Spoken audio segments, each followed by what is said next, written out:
সফলতা একদিনে আসে না। তুমি একদিনেই সফলতা অর্জন করতে পারবে না।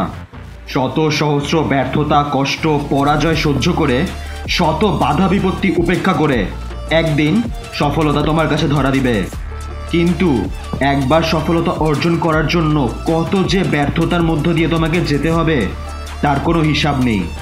আসলেই সফলতার যাত্রা বেশ কঠিন। ইতিহাসে যতগুলো সফলতার গল্প আছে, প্রত্যেকটা গল্পের পিছনে আছে ব্যর্থতার লম্বা ইতিহাস।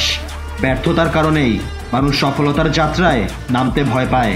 কয়েকবার চেষ্টা করেই মানুষ ব্যর্থ হয়ে হাল ছেড়ে দেয়। এর ফলে সফলতার স্বাদ সে আর ভোগ করতে পারে না।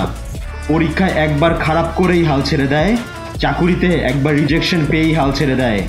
এর ফলে স্বপ্ন পূরণ তার পক্ষে অসম্ভব হয়ে পড়ে।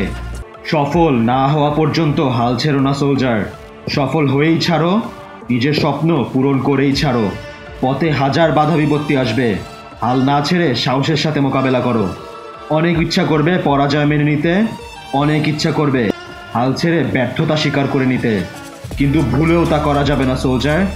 একবার পরাজয় স্বীকার করে ফেললে জীবনে কোনোদিনও তুমি সফল হতে পারবে না। যেই স্বাদের স্বপ্ন তুমি দেখেছিলে এতদিন, সেটা আজীবন অপূর্ণই রয়ে যাবে।